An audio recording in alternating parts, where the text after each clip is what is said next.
자, 일단 안전보건실에서 오늘하고 내일 이틀간 강의를 하겠습니다. 잠시 강의하기 전에 혹시나 중간에 제가 질문을 할 수도 있는데 질문은 안전보건환경팀 위주로 내가 질문을 하나 좀 물어보고, 근데 많이는 안 할게요.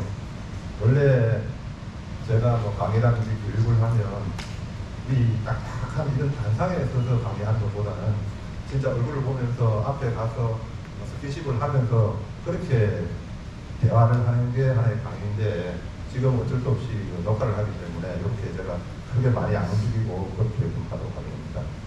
오늘 강의할 내용은 안전보건 환경에 대한 일반적인 부분입니다. 그래서 법적인 부분이 거의 대부분이고, 각 석유공장, 섬유공장 쪽의 현황을 환경 쪽에 간단하게 하는 쪽으로 그렇게 좀 말씀을 드릴게요.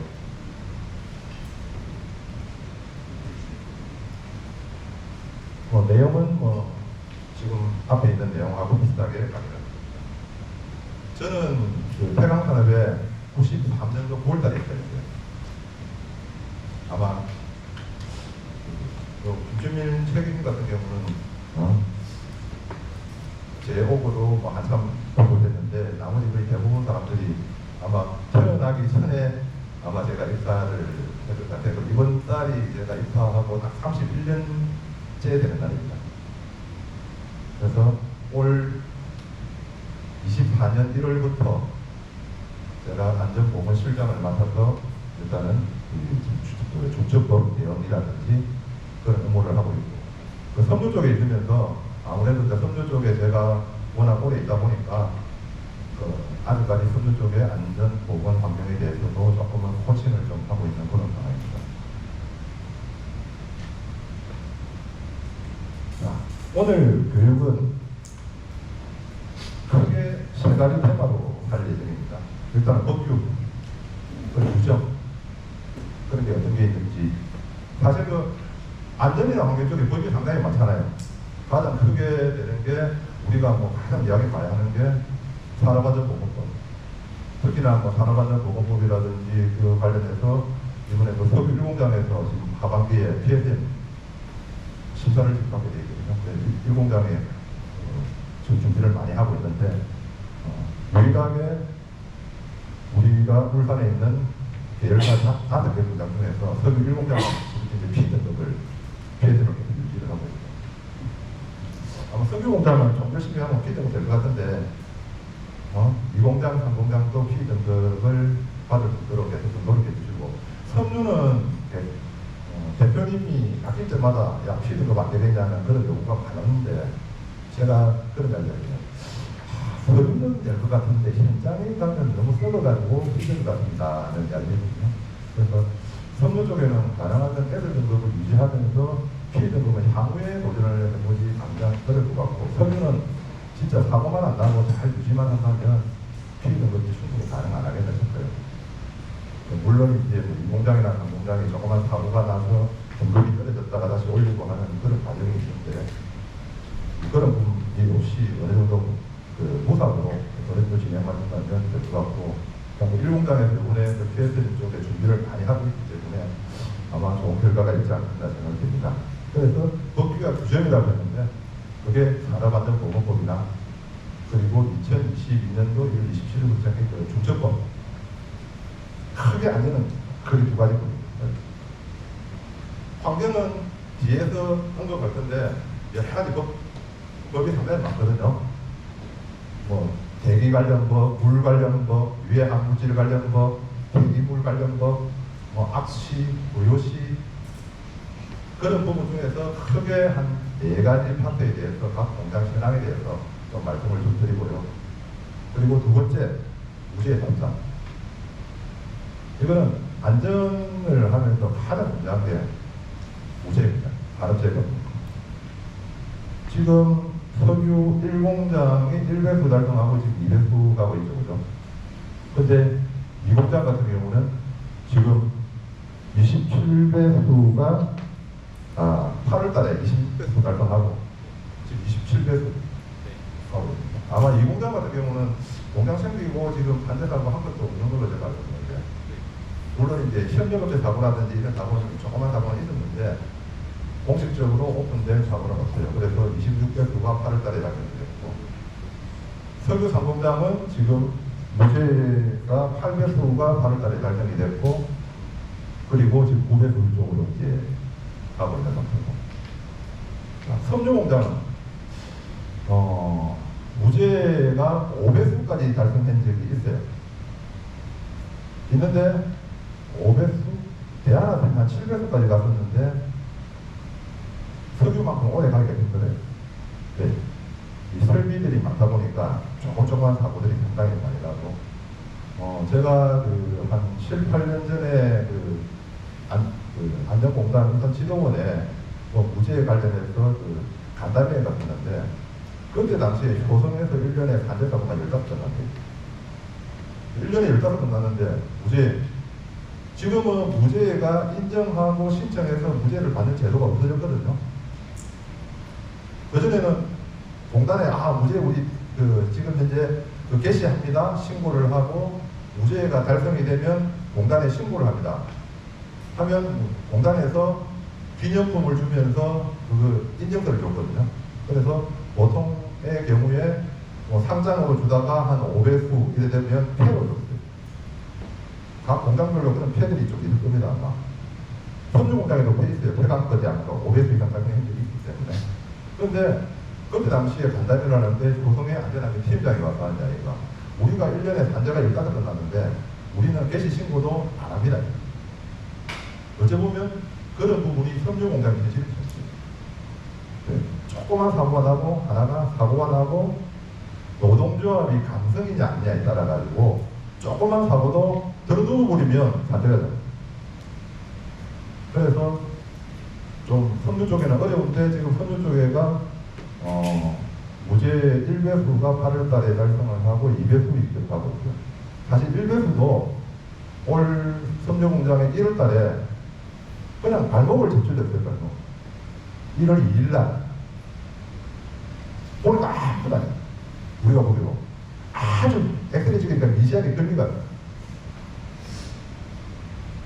끌리가니까 그 친구는 조금 통증이 있는데 방귀부수하고 그냥 방귀부수만 하면 그냥 걷는데도 크게 지장이 없어요. 근데 좀 성량 자체가 좀 골치 아픈 친구의 이야기거든요. 병원에 가가지고 바로 핀을 박아보네. 핀을 박으면 무조건 기본적으로 한 2주는 갑니다. 그래서 어쩔 수 없이 산재돼요. 그러니까 그런 케이스들이 상당히 좀 많거든요. 그래서 두 번째 무죄 사업장을 갖다가 우리가 간다. 이 부분이 섬유하고 석유하고 무관심질적으로 조금 틀린 부분도 좀 있다. 그렇게 좀 이해를 해주시고, 지금 대한아선에는 지금 1배수 중입니다. 태강은 목표가 231인데 대한아선은 455일 인원수 때문에. 그런데 대한아선 같은 경우도 기존에 있던 사람이 사고성재가 아니고 그냥 어깨가 아파서 병원에 가니까 병원에서 어깨 여기에 근육이 찢어졌다, 수술해야 된다. 그래서 그 친구가 이제 병가를 내고 그냥 본인이 치료를 하려고 했는데 치료비가 많이 드니까 산재해 주시오. 이래 돼서 결국은 근로복지공단하고 옥신각신하다가 근로복지공단에서 산재로 인정이 되거든요.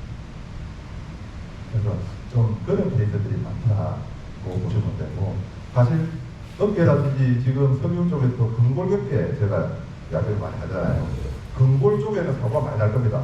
혹시나 앞으로 현대자동차, 현대중공업의 한 달에 근골 관련해서 산재가 거의 50건에서 100건까지 올라갑니다.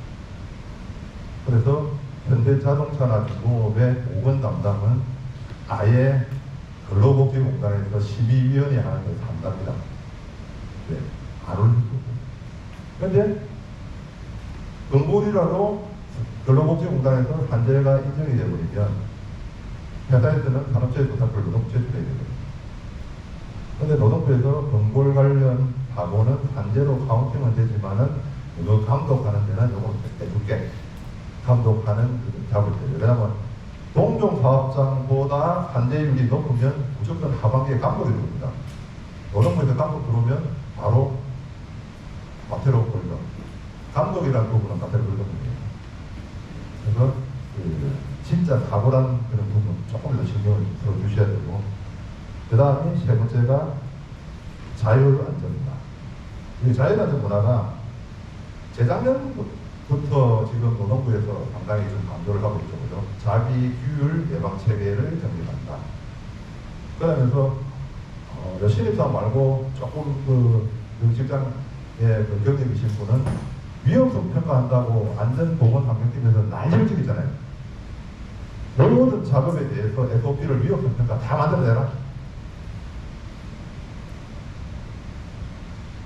일공장이 좀 불만했어요. 네, 위험성 평가를 신났는데 섬유공장에 위험성 평가 해가지고 그 가지들을 보니까 1000가지나 돼요. 그 1000가지에 대해서 위험성 평가 다 만들어내야 돼요.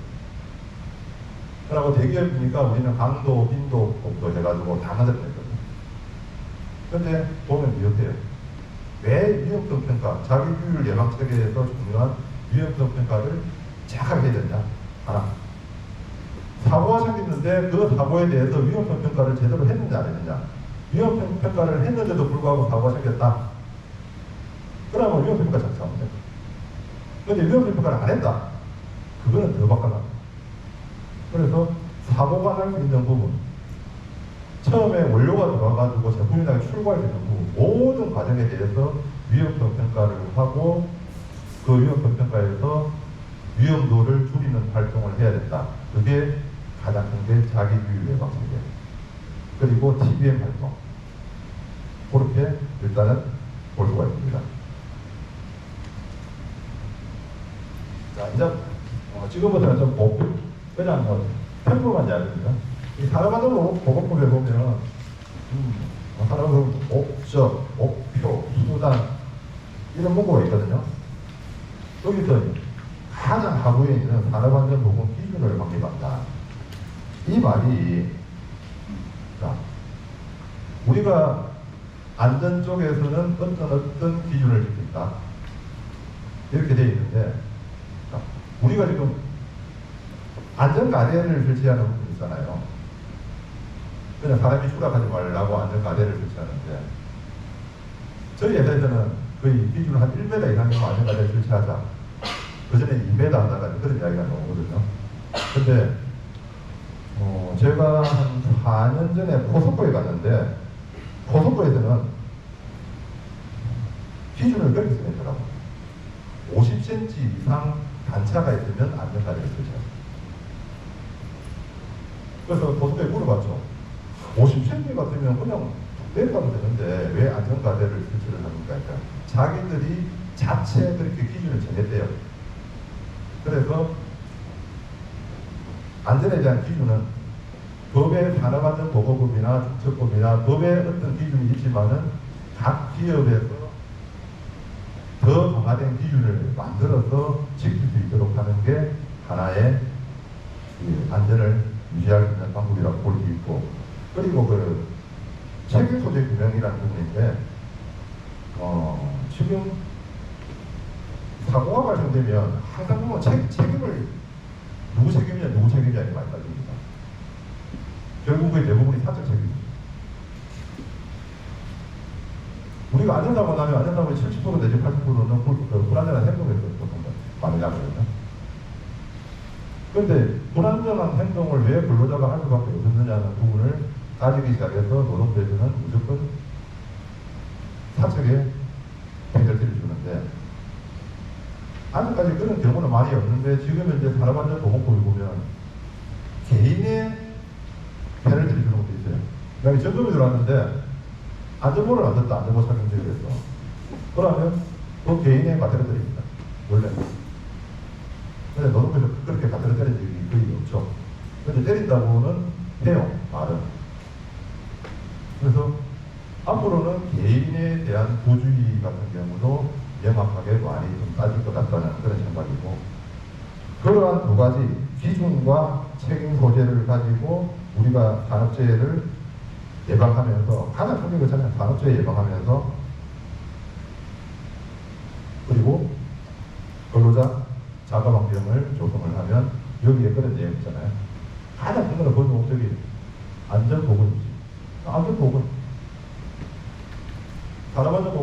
안전보건을 최상으로 유지해서 사고가 안 나는 게 산업안전보건법의 목적이다. 이렇게 보시면 될 것 같아요. 여기서는 뭐 용어가 여러 가지 용어가 있는데 근로자, 뭐 산업재해, 그리고 경제재해 있는데 일단 뭐 근로자는 우리가 뭐 임금을 목적으로 근로를 제공하는 사람이고, 자, 산업재해는 다른 게 아닙니까? 사망, 부상, 질병. 사망, 부상, 질병인데 우리가 뭐 산재라면 산재는 3일 이상 근로 손실이 있으면 산업재해가 나잖아요, 그죠? 근데 하루라도 만약에 근로 손실이 있으면 물론 부채입니다. 그런 사람은 노동부에 산업재해 조사표를 제출할 필요는 없지만은 근로복지공단에 요양 신청을 할 수 있어요. 근데 그게 안 하죠. 그래서 산업재해라는 거는 사망, 부상, 질병, 그리고 맨 하단에 중대재해라는 부분.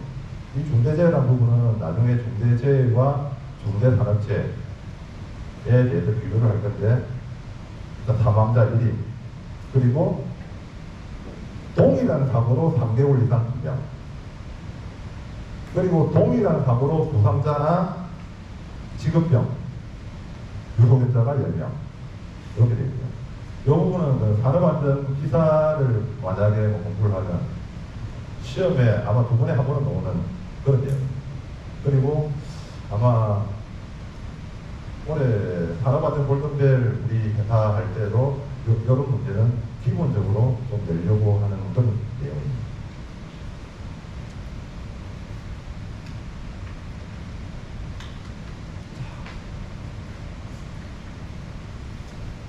관리체계입니다. 관리체계에서 어떤 보면 우리가 안전조직이 어떤 체계로 되어 있냐? 그거 많이 나오죠. 뭐. 라인형이냐, 스텝형이냐, 라인 스텝형이냐. 태방은 어떤 형이죠?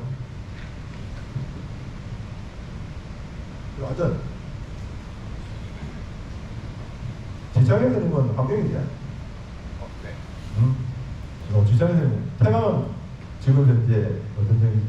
라인형, 스텝형, 라인 스텝형.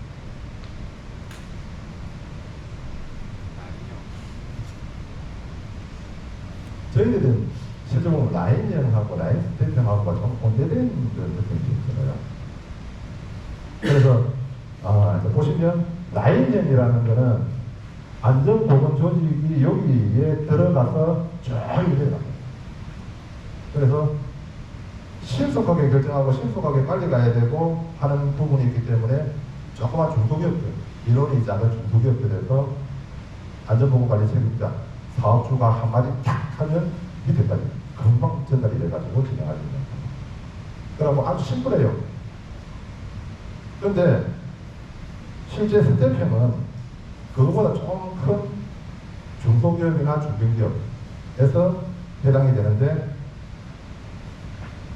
안전보건 조직 자체가 하나의 안전보건관리 책임자에게 자문 역할을 합니다.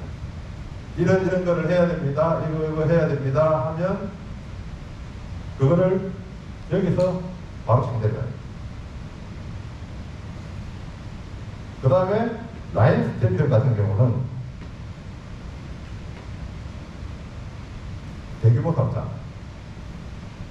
그러니까 저희들이 라인형이냐 라인 스텝형이냐 비슷하게 간다는 부분이 실제 딱 보면 여기 지도 조언이라는 게 있죠. 그죠? 지도 조언 이 부분을 없이 요래서 이렇게 내려가면 스텝형. 근데 안전보건관리자가 요 부분도 하고 현장에 관리감독자라든지 부서장도 관리감독자니까 현장 쪽에 안전에 대해서 보건에 대해서 또 직접적으로 지도 조언을 한다면 라인 스텝형입니다. 그러면 태강 같은 경우는 원래 보면 라인 스텝형에 가까운 라인형이다 이렇게 보시면 될 것 같아요. 그래서 라인 스텝형 같은 경우는 안전보건환경팀에서 경험이 많이 축적돼요. 그래야지 현장 근무자들한테 직접적으로 지도 조언을 하고, 이거는 산업안전보건법에서 어떻게 맞고 안 맞고 이런 부분이 있기 때문에 바로 어떻게 개선하시오 할 수 있는 답을 줄 수 있다. 그래서 라인 스태프형을 지금 현재 비슷하게 우리가 유지를 하고 있기 때문에 안전환경 보건, 안전관리자나 보건관리자가 그만큼 역량을 키워야지 현장에 따라올 수 있고, 그리고 현장에 안전보건을 담당하는 사람도 그 이야기를 했을 때 그 이야기가 그 이야기구나, 법에 어디 있더라, 바로 받아들일 수 있게 돼야 되고, 그래서 전체적으로 생산과 안전 조직에서 서로 역량이 있어야 된다, 이렇게 좀 이야기할 수 있고. 자, 이 내용은 제가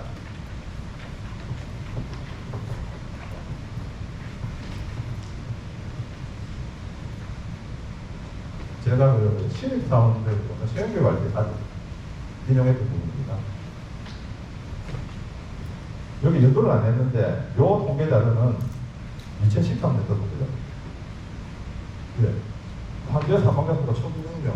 지금 거의 안 되잖아요. 2013년도인데 추이는 비슷하게 가고 있다. 그래서 가장 큰 게 뭐냐?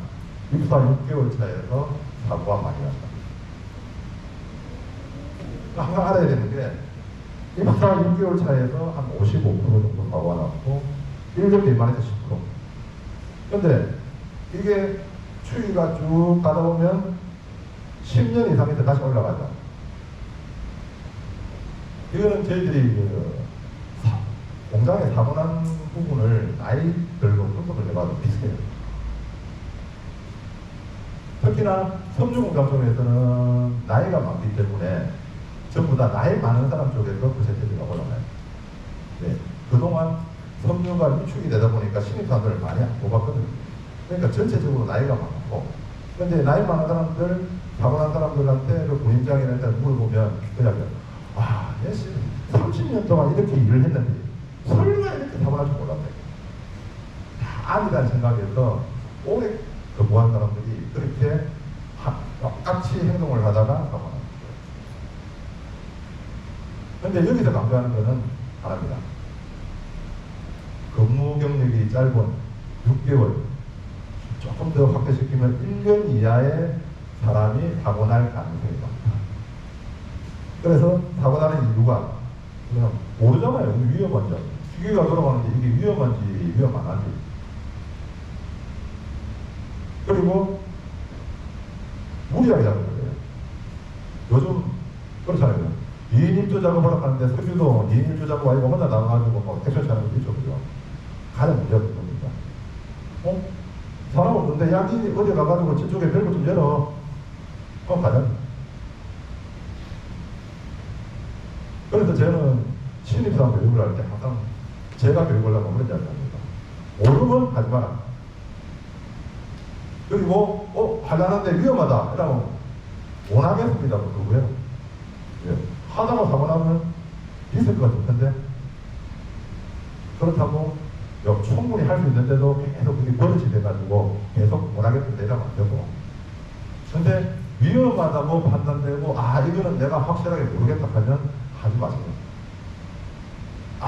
경력이 쌓이고 계속 스타트를 하고 공부를 하고 이거는 이렇게 하는 게 맞다고 자기가 숙지가 된 상태에서는 그렇게 액션을 취하는 게 맞지 않겠느냐 이런 생각입니다. 특히나 여기에 그 7월달에 좀 신입사원이 지금 10명 있잖아요. 제가 그분들한테 이야기를 하는 겁니다. 왜? 도서에 가면 지금 사람 없다고 위에서 무리한 오다가 못 있어요. 그럼 그럴 때는 충분하게 내가 숙지가 된 상태에서 액션을 취하지, 위에 사람한테 이렇게 해가지고 잘 보여야 되겠다 이런 생각은 절대 가지지 마세요. 기본적으로 2, 3년 정도 트레이닝이 된 상태에서 갈 수 있도록 꼭 좀 부탁을 드릴게요. 그것 때문에 여기에 있습니다.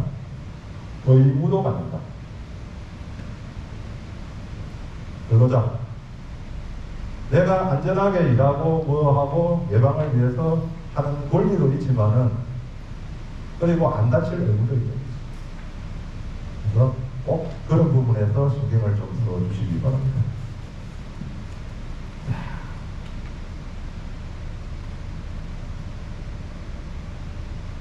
자, 이제 산업안전보건법하고 중대재해처벌법 이걸 간단하게 좀 알아볼게요. 중처법이 2022년도 1월 27일 날 생겼죠, 그죠? 그리고 올 초에 지금 뭐 국회에서 뭐 어떤 정부에서 어떻게 하니까 말이 많았는데 결국은 50인 이하 사업장 5인에서 50인까지도 올해 1월 27일 날 시행이 됩니다. 중처법 생기고 나서 제일 1호 사고가 그리고 강원도가 어디에 그 제석장 정문에 생긴 1호 사고가 아마 어제 제가 어떤 뉴스를 보니까 창원인가 그쪽에서 중처법 관련된 사고가 났는데 대표이사가 바로 징역 2년을 맞았더라. 그런데 중처법 관련해서 가장 크게 선고가 난 게 어제입니다. 보통 보면 징역에 집행유예 이런 식으로 해가지고 실제 징역으로 잡혀간 사람이 거의 그전에는 작게 한 명도 들었는데 징역 2년을 주는 거예요. 그런데 그 사람은 아무런 안전에 대한 조치도 안 했다. 그리고 안전에 대한 조치를 뭐 관련해서 했다고 자기는 끝까지 법정에서도 우겼다. 그리고 최근 3년간 그런 사고들이 5인가 뭐 몇 회가 나서 이 사람은 도저히 선처를 할 가치가 없다. 이래가지고 징역 2년을 때려가 바로 구속시킵니다. 그런 식으로 중처법이 생겼는데, 자, 중처법은 기본이 하나입니다. 경영 책임자. 산업안전보건법은 경영 책임자까지 안 올라가요. 물론 이제 경영 책임자가 중소기업 같으면 그 사업주가 그 공장에서 상주를 하고 사업주면서 안전보건관리 책임자 같으면 그 사람이 대상이 되는데, 보통 웬만한 큰 기업은 경영 책임자는 다 서울에 있잖아요. 그러면 산업안전보건법은 그 서울에 있는 경영 책임자까지 죄를 안 물어요. 자, 참고로 섬유공장에 2012년 4월 6일 날 탄소섬유공장에서 폭열이래. 왜냐하면 HCN 가스가 순간적으로 타면서 불꽃이 나와가지고 열명의 화상을 입었어요. 그때 안전보건 책임자가 처벌이거든요. 대표까지 안 올라왔거든요. 그런데 중대재해처벌법은 이제 경영 책임자한테 죄를 묻겠다. 자, 여기서 경영 책임자라는 의미 자체가 뭐냐면 인사, 예산 이런 부분을 최종적으로 집행하는 거예요. 우리 그 안전보건 책임자 석유공장에는 성남대 본부장님, 섬유 쪽에는 전정식 본부장이 되어 있잖아요. 그래서 근데 그분들이 인사권은 없잖아요. 이거 누구 한 명 해가지고 야 두 단계 진급시키죠 할 거 없잖아요. 위에서 결정하지. 뭐 하는데 예산 이거 하는데 한 10억 드는데 우리가 한 예산 합시다. 위에서 하지 말라고 하잖아요. 그래서 최고 경영자라는 부분은 인사와 예산에 대한 권한을 행사하는 매일 마지막거든요. 그런 부분 때문에 중처법을 피하려고 울산에 있는 업체, 제가 그대로 예를 들면 침대중공업, 고려아이언 이런 데는 CSO 제도를 둬가지고 그 사람한테 인사하고 예산 다 줬다. 그러니까 물론 이제 안전보건에 대한 예산, 인사하고 그것만 줬겠죠, 그죠? 다 줬다. 그리고 돈 쓰는 거 다 했고. 그래서 만약에 문제 생기면 이 사람 처벌해라. 노동부의 확인 결과 아니다. 그거는 기업에서 빠져나가려고 하는 부분이지 실제로는 모든 직원에 대한 인사와 예산은 사업에 대한 부분이지 안전 보건에 대한 인사와 예산을 가지고는 경영 책임자라고 할 수 없다. 그렇게 되어 있습니다. 그래서 지금 그나마 그래도 이제 대책을 쓰고 하면서 제가 예를 든 두 개 사업장은 워낙 지역의 월도 많이 하고 뭐 여러 가지가 되다 보니까 조금은 인정을 해주는 그릇이 있는데 실질적으로 따지면 그건 안 된다고 일본 애들이 나와 있습니다.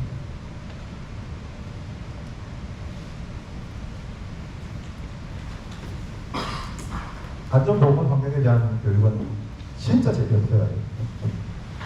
자, 이것도 아마 잘 아실 겁니다. 산업안전보건법하고 중대재해처벌법이 어떻게 틀리냐? 매일 많이 적어도 사업주, 법인 개인 사업주, 비상구 여기에 중대재해처벌법은 경영 책임자로 되어 있는데 일단은 중대재해처벌법은 경영 책임자를 처벌하는 거다.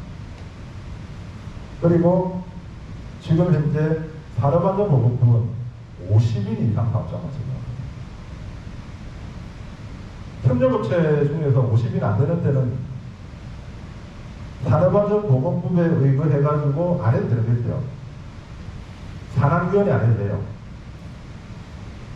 산안위원회 안 해도 돼요. 그리고 안전보건관리 책임자 선임 안 해도 돼요.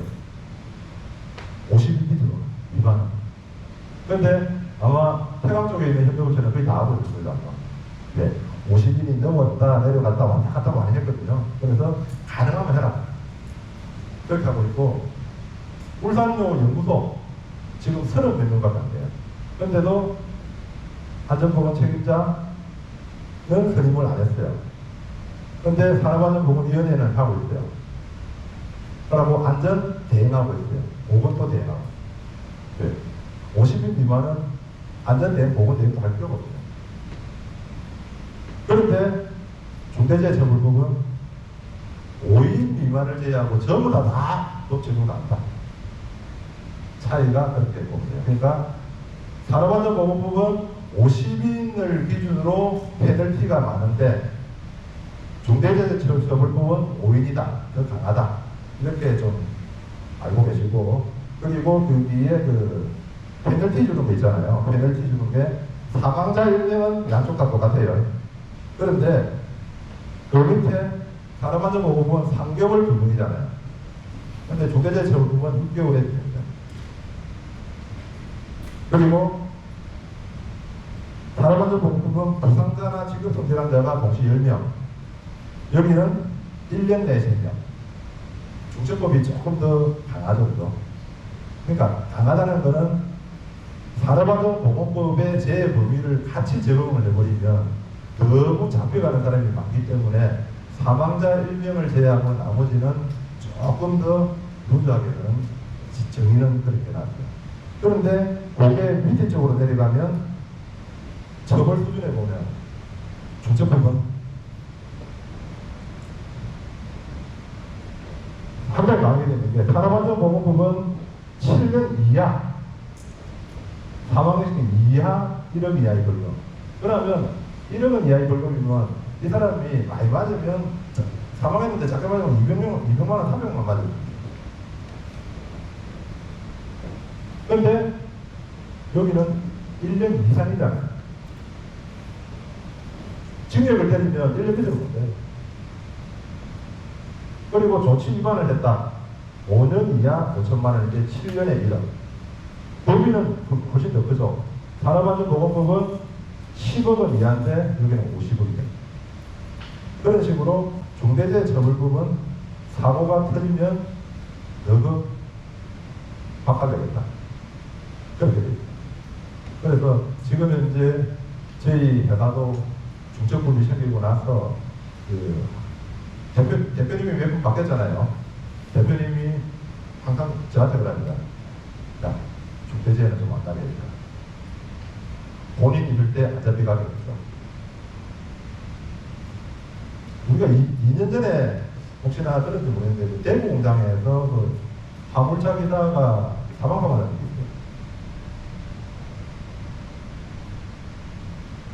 있어요. 안전보건실도 모르겠는데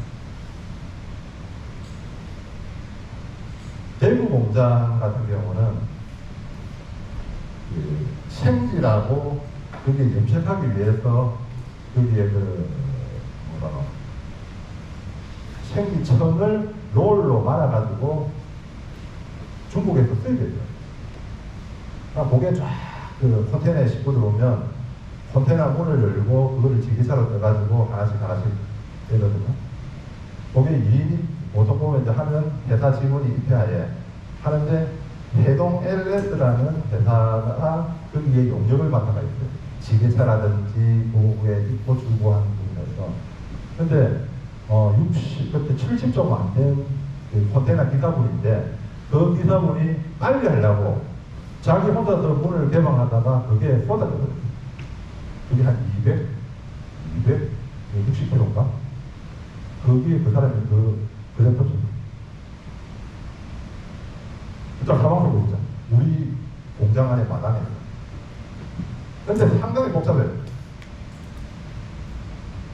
복잡한 게 우리가 해동 LS를 통해 가지고 컨테이너로 수입해가지고 거래하고 계약한 회사가 있는데 그 회사가 다시 또 도급을 가지고 도급한 데서 또 들어가.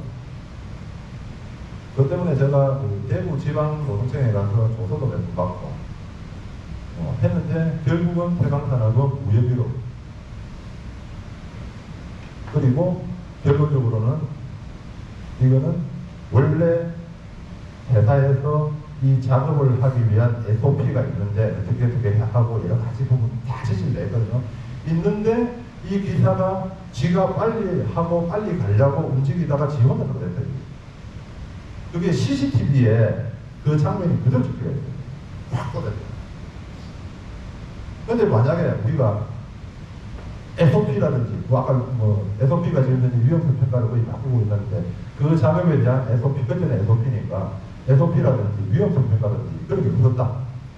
우리는 이 작업에 대해서는 들어오면 왔다고 보고를 한다. 그 다음에는 해동 LS 직원이 개동을 해서 컨테이너 문을 오픈을 시킨다. 오픈시킬 때 거기에서 강도 빗도로 봤을 때 어떤 위험성이 있잖아요. 그죠? 위험성이 있을 때는 쏟아질 수 있기 때문에 뒤에 서서 문을 개방한다. 이런 식으로 그 위험성 평가에 쭉 작성을 한다. 근데 그런 SOP가 있는데 기사가 정반대로. 근데 결국은 태광산업은 무혐의로 나타났는데 개인 민사 합의에서는 그 유족한테 보상해줬어요. 해주고 무혐의로 갔어요. 그때 제가 대구 지방노동청까지 찾아가가지고 조서 꾸리고 손에 도장 찍고 하는데 보니 좀 그렇더라고요. 그래서 그런 경험이 있어요. 그래서 일단은 사고가 나면 벌점.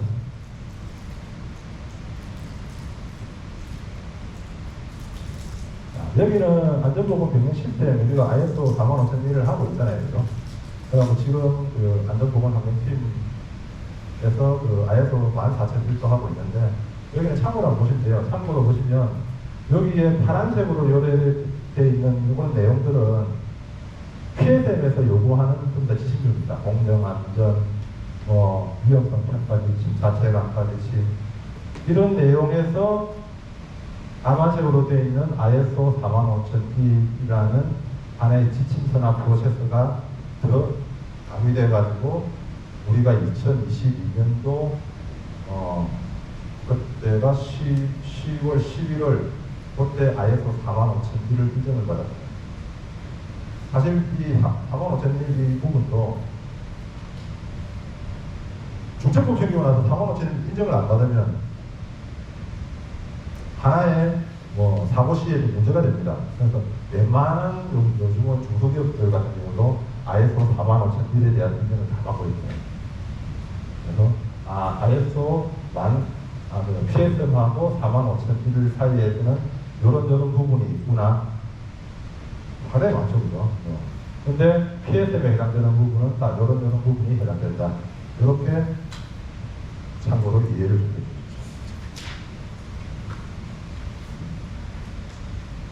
이거는 이제 석유 부분에 해당되는 것을 제가 많이 나왔어요. 석유 부분도 이렇게 좀 하고 있을 겁니다, 아마. 지금 작년까지는 사실 석유하고 석유하고 교류가 많이 있었잖아요. 대표님도 틀리고 별도로 운영을 하고. 그런데 안전보건환경팀, 그때 안전환경팀 같은 경우는 사실 석유나 교류를 계속 하고 있었어요. 팀원들은 모르지만은 팀장끼리는 교류를 하고 있어요. 건봉수 팀장이나 홍진배 팀장이 다 선수 쪽에 제하고 같이 근무하다가 넘어왔기 때문에 필요한 게 있으면 자료를 주고받고 해서 통일도 시키고 많이 그래 하고 있었고, 석유 같은 경우도 이제 그렇게 석유 상공작도 전체적으로 다 하고 있는데, 요거는 이제 섬유 쪽에 해당되는 부분입니다. 섬유에 보면 공정한 자료, PSM 자료, PSM 자료뿐만 아니고 SH에 관련되는 모든 자료가 나스에 지금 다 들어가 있어요. 그리고 각 공장별, 그러니까 팀별 안전환경 담당자가 여기에 들어가서 옛날 자료는 삭제시키고 최신 버전으로 업그레이드를 계속 하고, 그래서 담당자가 언제든지 들어가면 필요한 거는 다 빼볼 수 있게 그렇게 일단 해놨거든요. 왜냐면 석유는 T 안전환경 지금 하고 있잖아요. 그죠? 거기에 보면 많은 자료가 들어가 있는데, 석유는 T 안전환경 쪽을 지금 안 하고 있습니다. 유해 항물질만 한다고 했는데 그것도 제대로 안 돼가지고, 그래서 안 하고 있기 때문에 석유 쪽에는 전부 다 나스에 모든 자료가 다 들어가 있습니다. 그렇게 보시면 되고, 자, 위험성 평가. 이 부분도 공장별로 다 하고 있잖아요. 우리가 공정 위험성 평가 1년에 한 번씩 하는데, 해적 기법. 가장 최초로 하면 PSM은 해적 기법으로 하고, 와디프라든지 아니면 체크리스트 기법. 계속적으로 기법을 좀 바꿔가면서 공정 위험성 평가를 하고 있고, 그런데 이제 지금 현재 공정 위험성 평가와 작업 위험성 평가.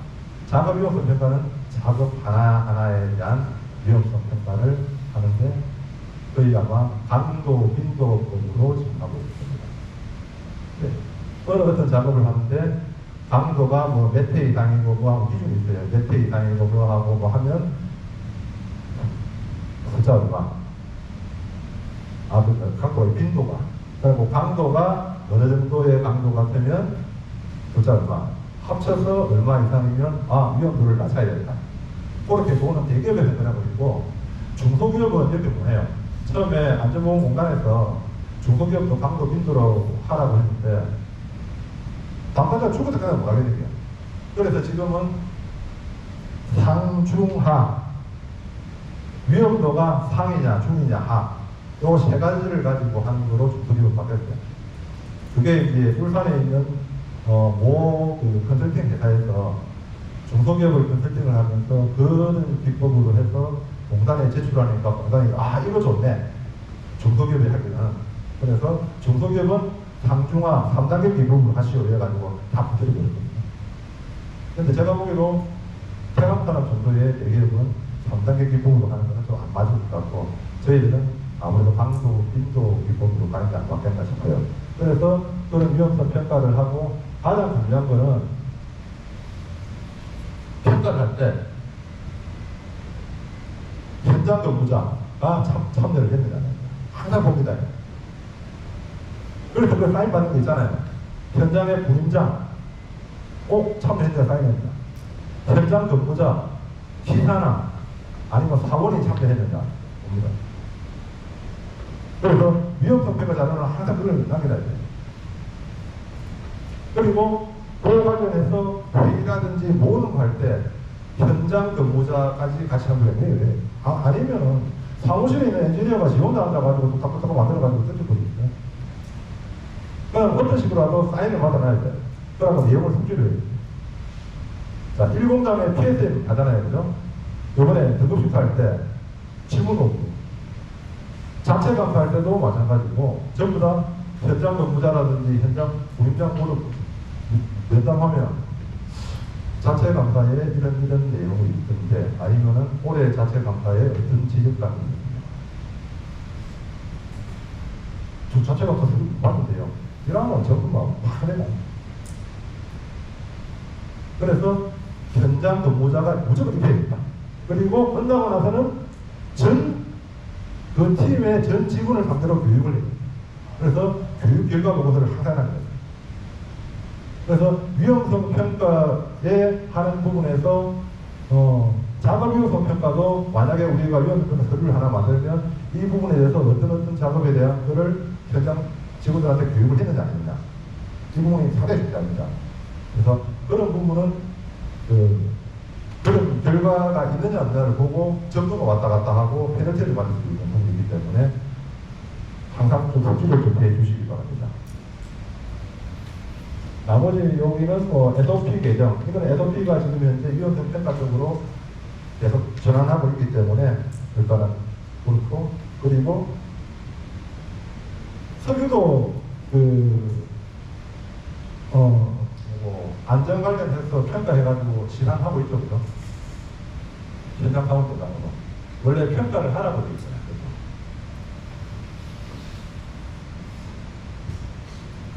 피해자에 요구하는 부분을 보면 항상 평가라는 부분에 상당히 이야기 많이 나거든요. 섬유 쪽에는 12월 달에 아예 요 강당에 모아놓든지 안 되면 현장에서 안전 교육을 할 때 1시간 교육하고 1시간은 시험을 치는 그래서 그 시험 결과에 따라 가지고 시상을 하는데 뭐 금액을 작아도 이렇게 시상을 해야 된다. 그래서 이걸 하느냐 안 하느냐 부분.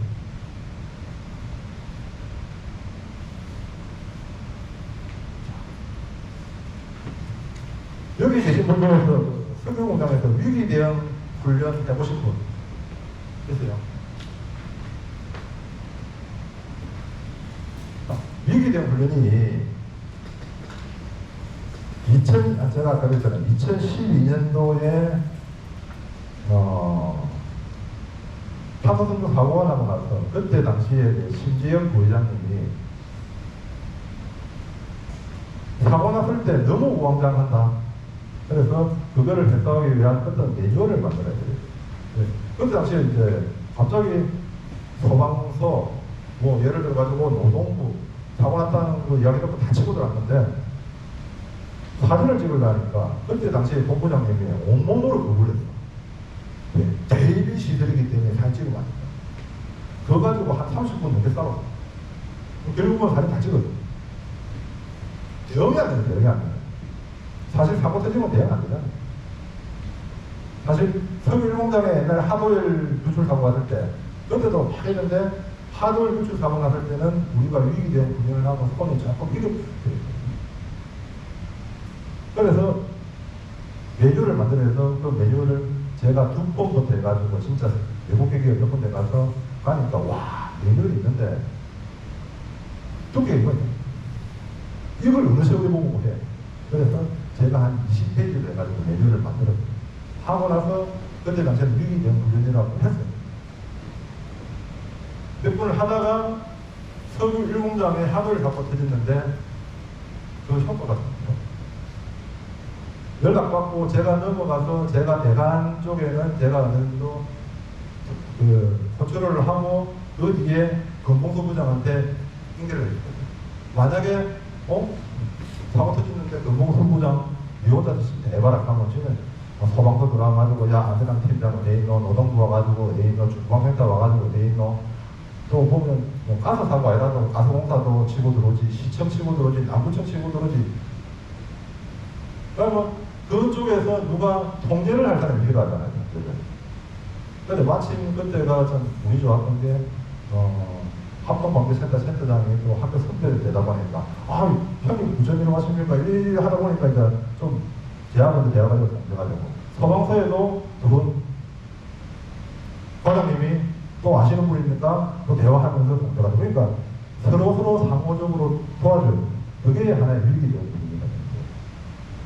자, 위기적 훈련에서 첫째, 그런 식으로 통제를 하면서 원활하게 흘러간다 하고 둘째, 피해자 관리팀. 사고가 나서 만약에 환자가 중앙병원으로 실려갔다. 그러면 누가 같이 가야 됩니다. 그런데 큰 사고가 났다. 갈 정신이 없잖아요. 지정을 해요. 그러니까 우리는 피해자 관리팀이 물류 파트가 피해자 관리팀을 지정하거든요. 무조건 가요. 가서 가족한테 연락하고 가족과 케어하고 왔는데 화상이다. 이 사람이 중앙병원에서 안 된다. 부산의 하나병원으로 이송시켜야 된다. 그럼 이송하려면 앰뷸런스 비용 호텔가 다 들잖아요.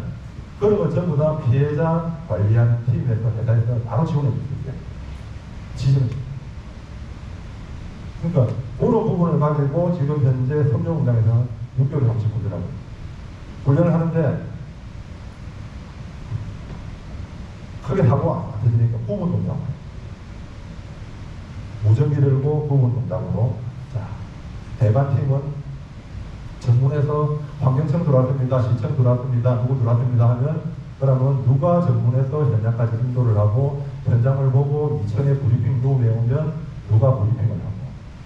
그럼 안전환경 관련된 데 말고 경찰서라든지 그 노동부도 그 안전 쪽에 감독관 말고 근로 감독관 있잖아요. 그냥 네? 그런 쪽에서 들어오면 그런 사람은 어떻게 이사팀에서 하고 이런 훈련을 하고 있어요. 근데 이거는 석유화하고 확대를 해서 안전보건실에서 1년에 한 번 정도는 저는 해보고 싶어요. 아마 석유 쪽에는 옛날에 하다가 이걸 갖다가 수업한 지가 거의 한 10년 가까이 돼요. 근데 앞으로는 한 번 정도는 해보면 처음에는 좀 어색하다 생각해도 나중에 막상 사고 터지면 어렴풋하게 자기가 했던 자기 임무가 뭐다 하는 부분을 가지고 괜찮을 것 같아요. 그리고 그 다음에 산업안전 골드벨 이번에 그 석유 1공장에서 단단히 준비해가지고 1, 3등을 다 쓸어가는 바람에 화수 쪽에서 요즘 멈췄는데 근데 이산공장도 분발해가지고 내년에는 골고루 할 수 있도록 하고 그러니까 산업안전 골든벨 이 부분은 실제 그 고용노동부에서도 태광산업에 대해서 상당히 좀 긍정적으로 생각을 하고 있습니다. 2018년도부터 우리가 자체 진행을 하면서 올해가 5회째인데 코로나 한다고 두 번은 보냈어요. 5회째인데 우리가 이렇게 하다 보니까 고용노동부에서 지금은 안전골든벨 안 합니다. 안전 UCC로 바꿔가지고 골든벨 안 하는데 앞으로 해볼까 하는 그런 말도 있더라고요. 있는데 태광산업에서 고용노동부에서 하는 골든벨 나가서 3일 동안에 세부 이렇게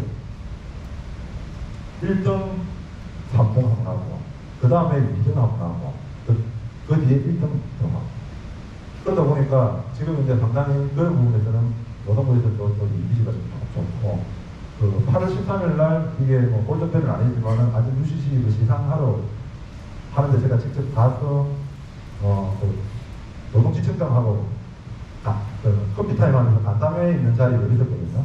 근데 간담회 있는 자리에서도 지청장님이 7월 1일부로 바뀌고 산재 예방과장도 바뀌었는데 상당히 좋게 생각하십니다. 그래서 제가 지청장님한테 올해는 아니고 내년에도 한 5월달에 우리 골든벨 하는데 지청장이 시간 되시면 와서 축하 좀 해주십시오. 그러니까 시간 좀 가겠다. 여기까지 해드립니다. 사실 이 안전 골든벨 이 부분은 사실 태광산업이 안전에 대해서 사실 외국 기업이나 다른 데 비해서 조금 떨어진 부분 있잖아요.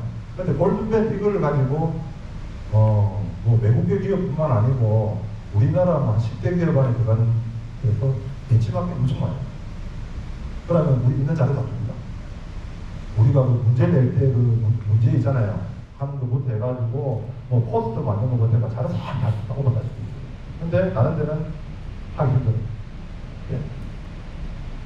우리 체육관입니다. 다른 데는 강단에 모아놓고 하려니까 온 데가 안 돼요, 온 데가. 근데 저희들은 체육관이라는 입지가 있기 때문에 상당히 이 부분은 좋고 매년 시행을 하고 다른 회사에도 아주 긍정적으로 볼 수 있을 것 같습니다.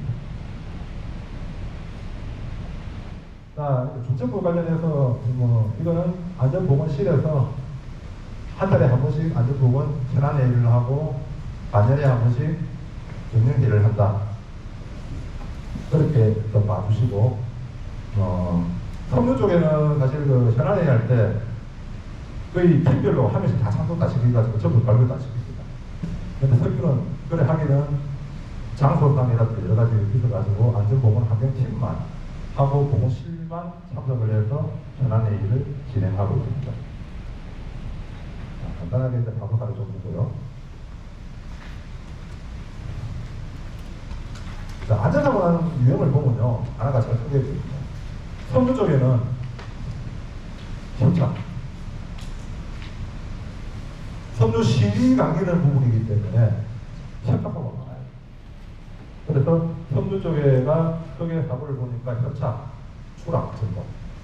그런데 석유는 추락, 전도가 많아요. 그래서 그게 사고 사례를 간단하게 좀 알아볼게요. 여기 이제 모닥크릴 쪽인데, 모닥크릴에 여기가 임로라라고 가발사가 지나가면서 하나의 가공되는 공기입니다. 항상 보면 실이라 하면 가면서 밀고 땡기고 하면서 롤러가 계속 밀거든요. 거기에 보면 그 롤러에 보면 잔사 같은 게 항상 담겨요. 근데 이걸 하려면 휴지를 넣고 롤러를 이격시켜가지고 잔사를 제거하면 협착점이 이루어지는데, 그렇게 해가지고 만약에 롤러에서 눌린 상태가 아니면 그 제거하는 부분까지는 불량이 됩니다. 그럼 그걸 갖다 뒤에서 제거를 해야 돼요. 그게 귀찮으니까 근무사들이 이제 손을 듭니다.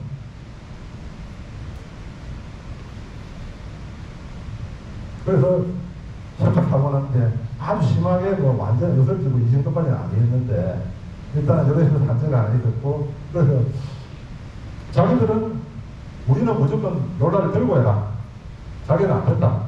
그러면 치구용하고 손절됐다지만, 근데 치구가 금속성으로 해가지고 심하게 치고 가면 롤러 표면에 힌트가 생깁니다. 또 불량이 생깁니다. 그래서 이게 이런 부분에 대한 사고가 선두 쪽에는 상당히 좀 신경을 써야 될 사고라고 이렇게 보면 되고요. 이 부분도 어처구니 없는 사고입니다. 여기가 이제 스톱되어 있는 공장의 제품을 빼고 여기가 그겁니다. 이 방 샀다. 근데 이 공장이 전기가 다 죽어 있는 상태예요. 그래서 샀다를 내리기 위해 가지고 이 사다리를 가지고 수동으로 내리려고 올라갔는데, 여기 있죠, 사다리. 사다리가 좀 부러졌어요. 그래서 1.1m에서 25 떨어졌어요. 떨어지면서 바닥으로 바로 떨어진 게 아니고 사다리 측면에 한번 쿵 하고 떨어졌어요. 아무래도 충격 때문에 아프잖아요. 그죠? 그래서 진짜 조합병 와가지고 사진 찍고 하니까 사진은 아무 이상 없어. 근데 본인도 아프죠? 그래서 첫날 가서 그러고 이상 없는데 아프다고 해가지고 그 친구가 그 다음날, 그러면 그 다음날 오후에 자기는 아픈 데가 팔하고 다리가. 그래서 한쪽에 팔을 MRI를 찍어보겠다. 토요일날 오후에. 그리고 한쪽에는 토요일날 MRI를 찍어보겠다. 본인이 찍었다고 하는데 찍어야겠지. 근데 한쪽에 찍어보니까 아무 이상 없어. 그래도 자기는 쉬어야 되겠다 해가지고 3일 쉬어야 되겠지. 그러자면 토요일, 일요일 하고 월요일까 쉬어야 되겠다. 토요일날 그래가지고 지금 이상 가니까 막 퇴원을 했어요. 퇴원을 하고 했는데 안 하고 쉬어버리니까 산재 요건이 되잖아요. 그런데 이 친구가 여러 가지 성장을 보니까 아주 굉장히 훌륭하십니다. 혹시나 회사에 뒷목을 잡고 있습니다. 옛날에 산재인데 회사에서 산재 하지 마라 이거 안 했습니다. 이 사람은 산재 미보고에 산재 은폐에. 그래서 산재고. 근데 중요한 거는 이거 쓰면 안 돼요.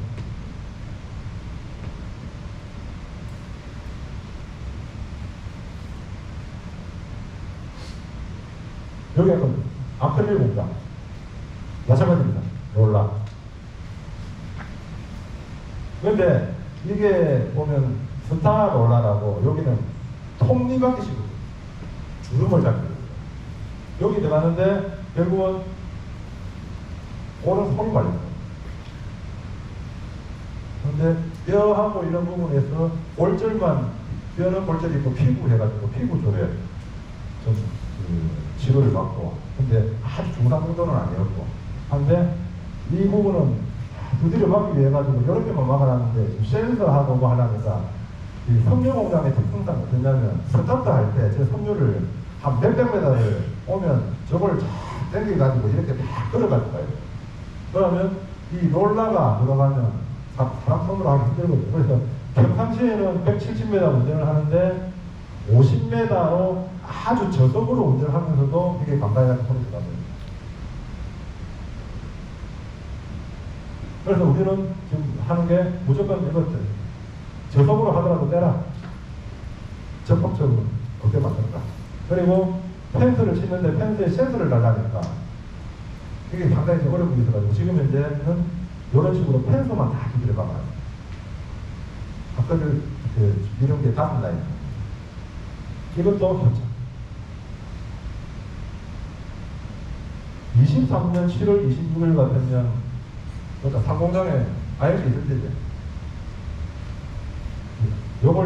나는 요거를 가지고 잘 이해가 안 돼가지고 IX랑 설명을 좀 해요.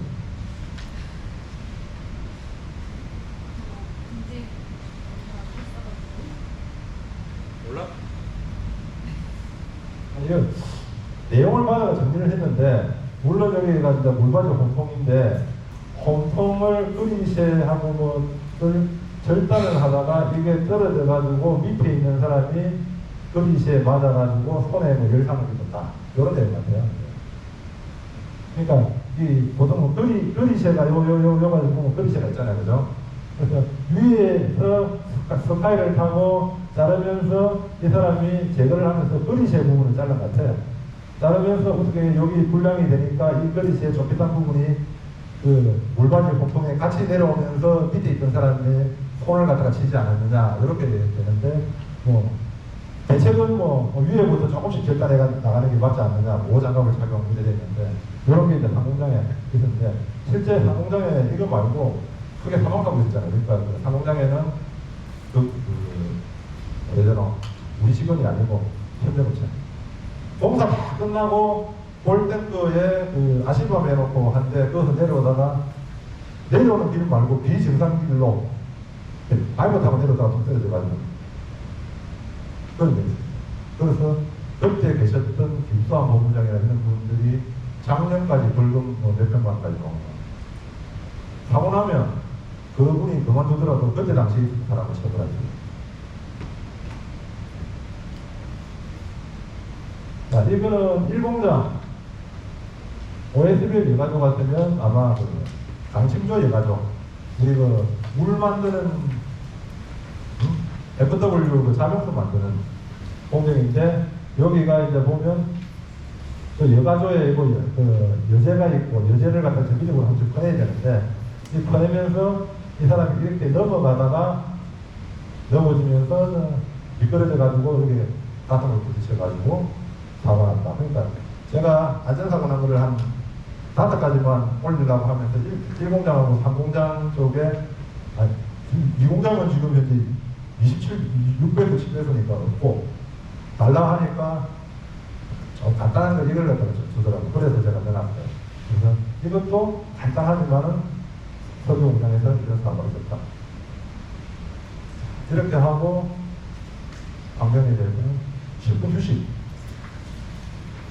50분까지 휴식. 몇 시까지 왔어요?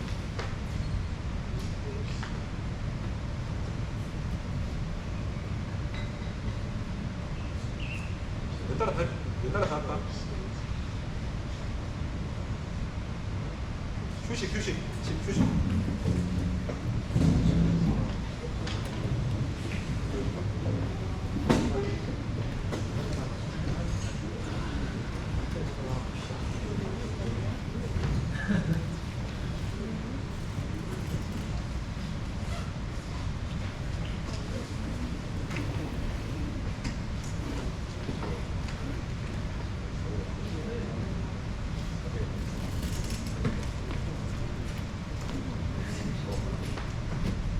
어디 거나?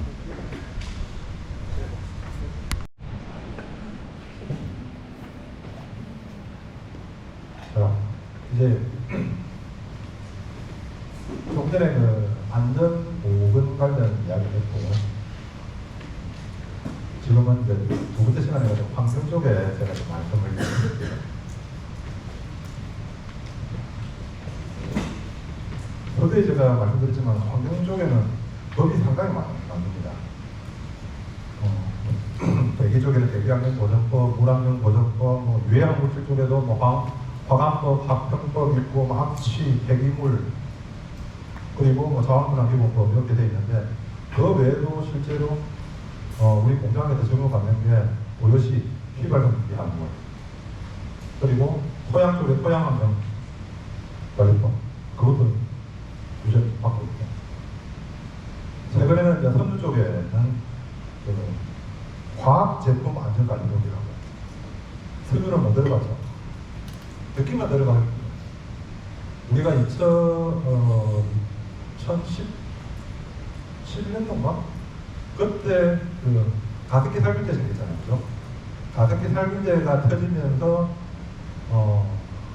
2017년도에 살균제 관련 조사가 발표가 되고 2019년 1월 1일부터 화학제품 안전관리법이라는 게 생겼어요.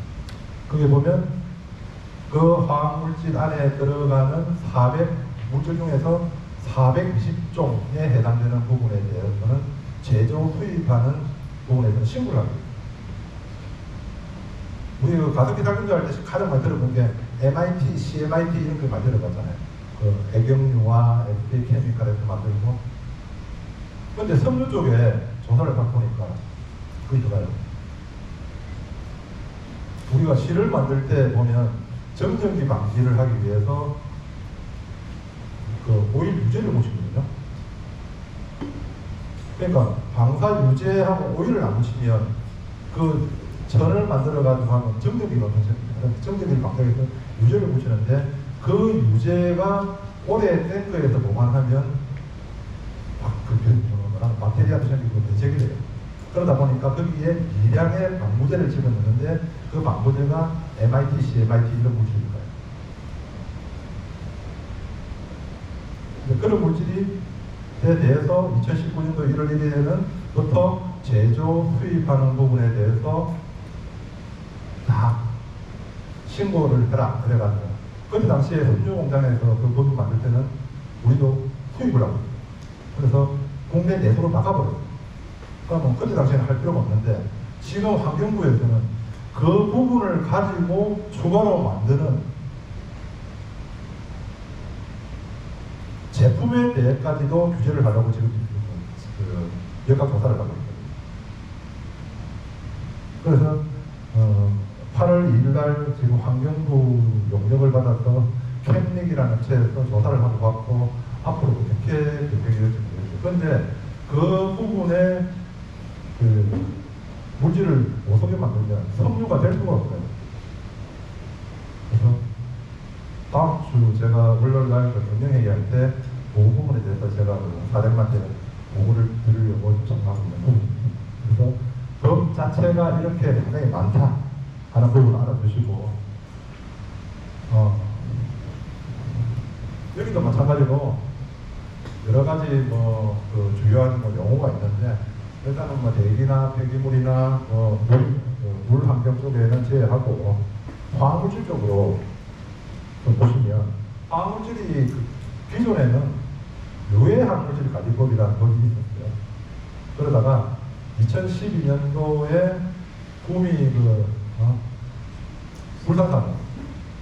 불산사고가 터지면서 화학물질 이러면 안 되겠다. 그래서 생긴 게 바람법입니다. 그러면서 또 생긴 게 환경책임보험이라는 겁니다. 2012년이라니까 제가 안전 쪽에 설명할 때 태양산에서 탄소섬유 사고가 2012년 4월 6일날 탄소섬유 사고가 났댔잖아요. 그죠? 근데 불산사고는 그 이후 만약에 불산사고 나고 나서 임박해가지고 탄소섬유 사고 났다고 하면 태양산 아마 악화가 될 겁니다. 근데 자 유해화물질 관리법이 있어 화학물질 관리법 화학법이 2015년 1월 1일부터 시행이 됐어요. 그래서 그때 당시에는 시행이 되면서 장애 영향 평가서 위해 관리 계획서를 제출해라. 이것도 한꺼번에가 아니고 순차적으로 몇 년에 4년인가 거쳐가지고 제출해라 해서 각 공장별로 제출을 다 했어요. 근데 지금은 화학사고 예방 계획서라는 것으로 통합되면서 또 바뀌었거든요. 그래서 석유화 쪽에는 지금 화학사고 예방 계획서에 대해서 지금 제출을 했고 그렇게 규제를 받고 있고 섬유 공장에는 아직까지 장애 위에서 바뀐 건 없어요. 왜냐하면 아마 내년 정도에 아라비드 정도를 하면 그때 그걸 포함해서 화학사고 예방 계획서를 만들 겁니다. 근데 섬유 공장은 상당히 보면 여기가 단위 공장이 지금 LMF가 하나 문을 닫았지만은 닫고도 공장이 5개거든요. 근데 화학하고 예방계획서는 전 공장을 대상으로 해야 되니까 한 개 공장이 바뀐다 해가지고 전 공장을 들어가면 비용적인 면이라든지 인력적인 면이라든지 이런 부분이 굉장히 좀 우리가 부담이 됩니다. 그 전에 우리가 장애나 위해를 화학물질 안전에 제출할 때는 공정별로 다 있거든요. 수처리 공정 따로, 아라비드 공정 따로, 나이드 공정 따로 다 따로따로 했는데 지금은 이제 화학하고 예방계획서로 예전에 이제 제출하게 되면 아마 좀 많이 안전보건 환경팀에서도 검토하고 뭐 하는데 좀 힘들지 않는가 이런 생각을 해봅니다. 그리고 아까 말씀드린 대로 환경 책임보험 제도도 그 사고가 나고 나서 책임보험 제도가 생겨서 지금 저희들이 환경 책임보험 내는 게 할인받고 많이 줄어도 석유 공장은 지금 거의 1억 몇천 몇씩 다 있잖아요. 석유 공장이 최고 많이 됐을 때가 거의 1억 가까이 되다가 지금 한 1,800까지 돼. 지금 생각보다 엄청 많이 되고 있어요. 근데 돈은 1년에 몇 억씩 내면서 다 먹는다는 건 사고가 난다는 건데 그게 다 먹는 거 없이 계속 돈을 그렇게 내는 게 있어요. 그리고 올해부터는 흥국화재에서도 거기에 좀 뛰어들어가지고 한 2.몇% 지분율로 해서 뛰어들었어요. 그전에는 DB에서 주보험사고 아마 세계보험사, 농협하고하고 세계보험사 하다가 올해가 DB를 제외하고 9개 보험사가 있어요. 그 중에서 이제 흥국이 하나 뛰어들었는데 지분율은 3%가 안 돼요. 네. DB가 주보험사이기 때문에 그 보험은 50%는 제가 다 먹거든요. 나머지 50% 가지고 9개 보험사에 갈라먹어요.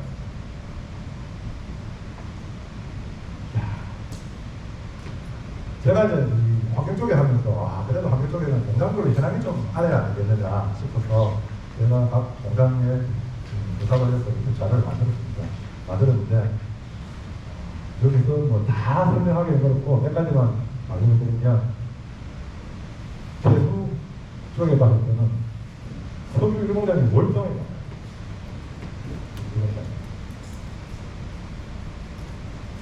흑화량은 1공장이 13,000톤, 화성공장이 7,500톤 이렇게 정해져 있어요. 나머지 공장은 그렇게 많지는 않아요. 근데 실제 지배하는 거는 10,000톤, 11,000톤 정도 지배하죠. 그리고 울산공장, 화성공장은 지금은 이제 2,100톤인데 맥스 겨울에 많이 나올 때가 한 9,000톤까지. 네.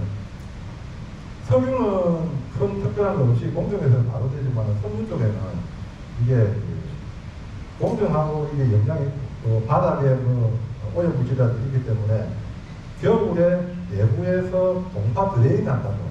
동파 드레인이 석유는 뭐라고 말해요? 왜냐면 보온을 더 하려고 하니까 돈이 나가야 되니까 동파 드레인 수까지 들어오라니까 거의 한 5,000톤까지 됐었어요. 몇 년 전에. 지금은 공정이 조금 왔다 갔다 하니까 좀 차이 날 수 있는데 일단은 5,000톤입니다. 근데 여기서 석유 2공장은 폐수가 처리장이 없이 1공장으로 유입돼요. 대한항공도 폐수 설비가 없이 울산공장으로. 이게 이제 허가를 공동유입 처리로 해가지고 허가를 받아요. 그런데 하나가 우리가 이 허가 받는 양에서 추가로 더 늘어지는 거예요. 용년 하수 처리장으로 가는 부분에서 캐파가 딱 설정되어 있기 때문에 용년 하수 처리장이 더 맞춰져버려요.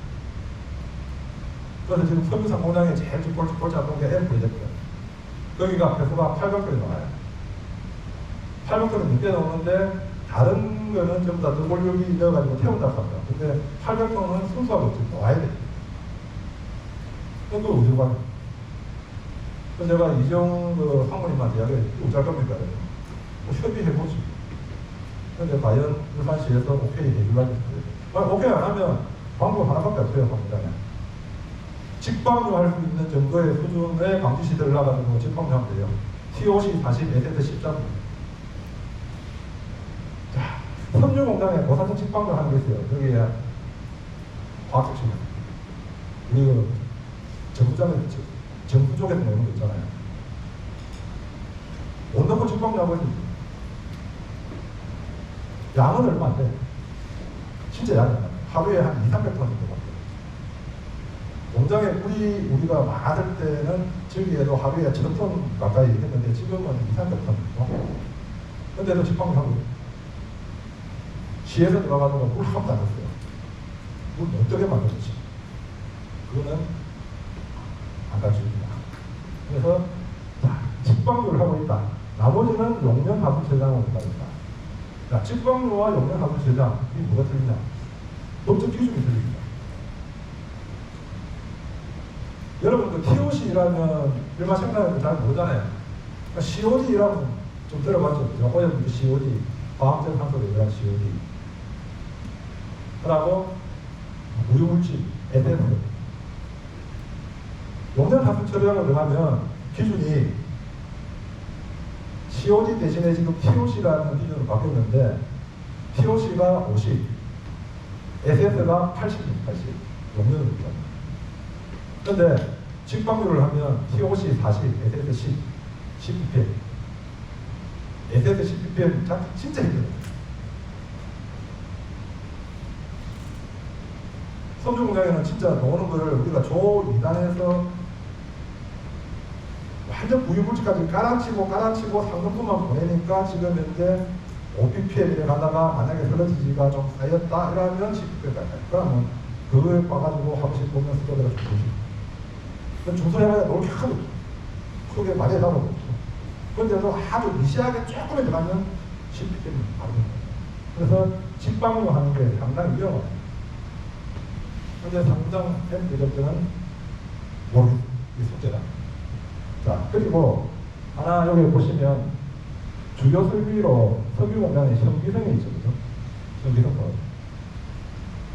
이 공장에 현기성 도와주를 설치를 했을 때 기존에 50만 톤을 하다가 100만 톤으로 업시켰을 때 그러면 상식적으로 이야기해서 50만 톤을 처리하는 배수 처리장에서 100만 톤을 처리하는 배수가 배수된다. 그럼 배수 처리장도 똑같은 평가로 하나 더 줘야 되겠죠. 그거를 그렇게 안 하고 현기성 소화조를 나가서 현기성 소화조에서 1차로 오염물질 COD를 줄여가지고 지표적으로 집어줍니다. 그래서 현기성 설비가 있습니다. 섬유공장도 현기성이 있었는데 별 효과가 없어가지고 이거는 고쳐도 지금 집어넣습니다. 방식이 틀리거든요. 섬유 쪽에는 현기성 소화조 방식이 틀리고 그건 할 필요가 없는 거를 위에서 압력으로 해가지고 하다 보니까 아무 필요가 없습니다. 현기성이 우리가 폐수 처리하러 가면 전부 다 뭐 미생물 있고 에어로 확 넣어가지고 위에 오븐 다 되어 있잖아요. 포크조가. 그런데 현기성은 완전 이렇게 되어 있어요. 산소하고 그 미생물 자체가 접촉하면 안 돼요. 그러니까 산소를 싫어하는 미생물이 처리하는 하나의 현기성 조다. 이렇게 보시면 되고. 자, 상공장에 보면 RO를 아연이 상공장에 뽑기조, 지수조 이거 없잖아. 그지? 거기는 그래도 그럼 생물학적 처리해? 생물학적 처리는 일본 하고 있지.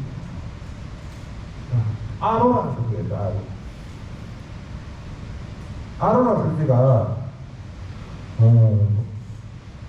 역삼투압 이런 형식으로 멤브레인 필터를 이용해가지고 그 필터로 해수를 통과시키면서 오염물질을 그 필터에 배친다는 거예요. 근데 RO 설비 자체가 어찌 보면 제거는 되는데 거기에서 자, 그럼 제거된 놈은 있잖아. 열세수가 생기잖아요. 그럼 거기는 자, COD 만약에 COD로 이야기해서 COD가 100ppm 들어갔다. 그게 10ppm 들어갔다. 그럼 90ppm만큼을 잡았잖아요. 잡은 게 양적으로 100이 아니고 만약에 한 10 정도 잡고 가면 좀 더 올라가겠죠. 그럼 완전 고른 거잖아요. 그럼 어떻게 처리하냐.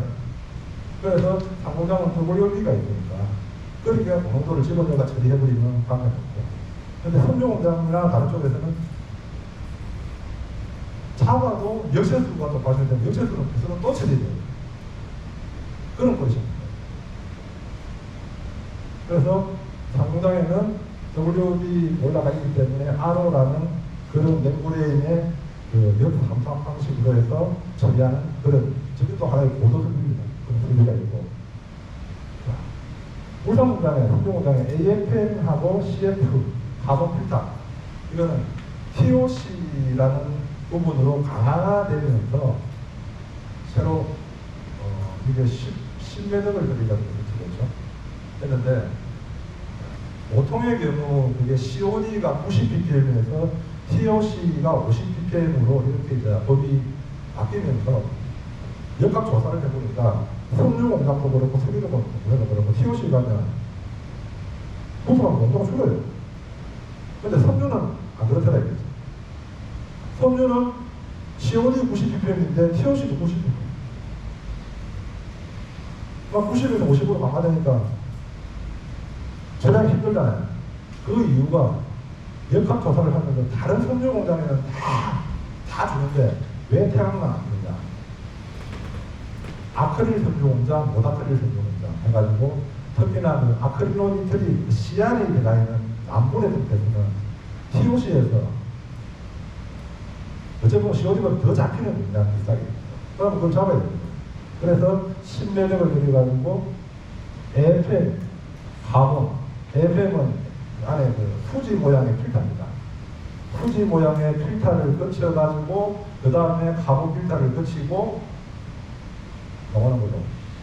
그래서 페파는 지금 한 5,000톤 정도를 저기할 수 있는 페파로 해수 저장이 새로 내년 됐죠.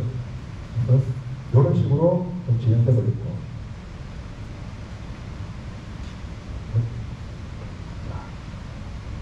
제가 대기 쪽에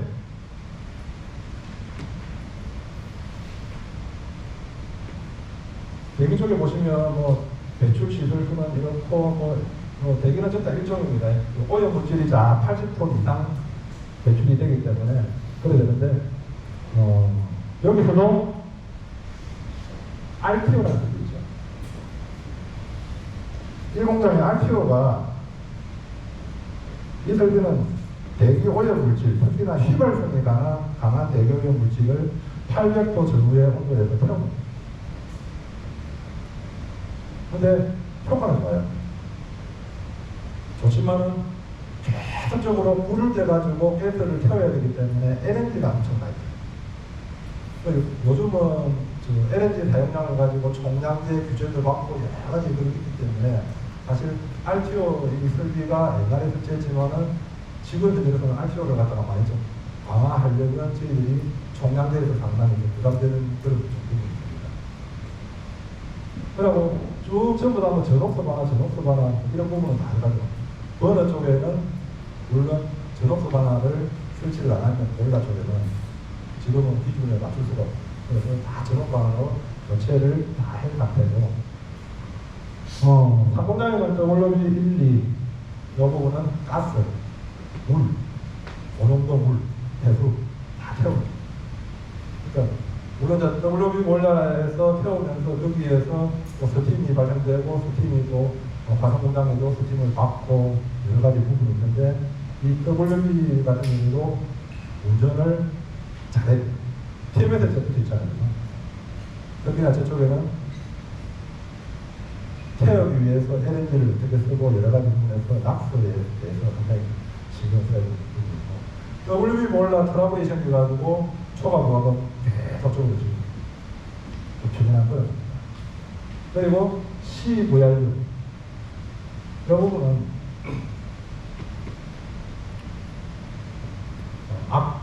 설계 상공장도 그렇고 화성공장도 그렇고 아크릴론 니트릴을 사용하죠. 아크릴론 니트릴이 2020년에 대기 쪽으로 규제가 됐어요.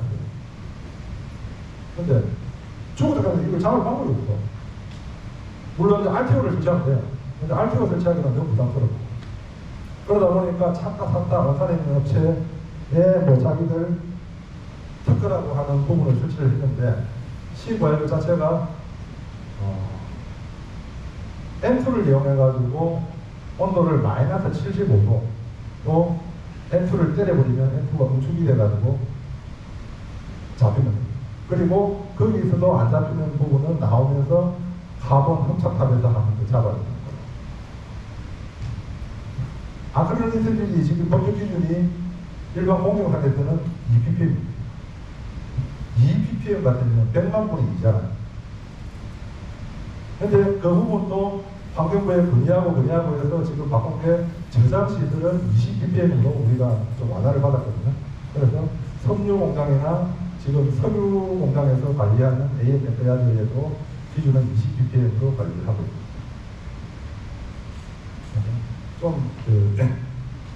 상공장에서 AFF야드 쪽에 있는 거는 잘 관리해가지고 석유에서 속시 끌어내리도록. 지금 이제 그 AFF야드가 석유 상공장에서 관리를 하고 있잖아요. 근데 허가는 물방울장으로 허가가 되어 있어요. 과태료 벌금 넣으면 우리가 내야 돼. 여기서 내야 되겠죠. 그러면 상공장은 욕만 하지. 그러니까 서로가 협조해가지고 잘 좀 할 수 있도록 부탁을 줄게요. 자, 폐기물은 그냥 똑같습니다. 폐기물은 보편적으로 소가 매일 재활용을 다 한다. 그래 보시면 되고, 여기서 보면 재활용하는 재활용률은 전부 다 상당히 높죠. 98%, 대안은 67%, 92%. 근데 석유상공장은 28%. 석유상공장은 지금 매립하는 부분이 거의 공급이 낮죠, 그죠? 그럼 뭐 재활용한다고 해봐야 지금 폐활관리는 어쩌고 요즘에는 요 화산리 업체 보내다가 업체 부담하고 지금 다른 업체 한 군데 해가지고도 하고 있고, 그래서 재활용을 하느냐에 따라서 업체에 따라서 이 재활용이 다시 차이 나는데, 비용 자체가 지금 현재 화석이 제일 많죠. 화석이 한 달에 한 1억 대입니다. 100일 쪽이죠. 그리고 석유 공장이 한 8천만 원. 나머지 공장은 금액은 상공장도 한 6천만 원.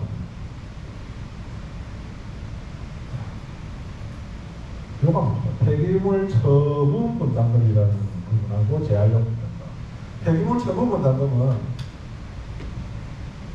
일반 폐기물, 지정 폐기물 말고 일반적으로 폐기물 중에서 소가 매립을 하는 부분에 대해서는 처분 분담금을 받아요. 그게 유기성이냐 무기성이냐에 따라서 키로당 100원 될 수도 있고 250원 될 수도 있고.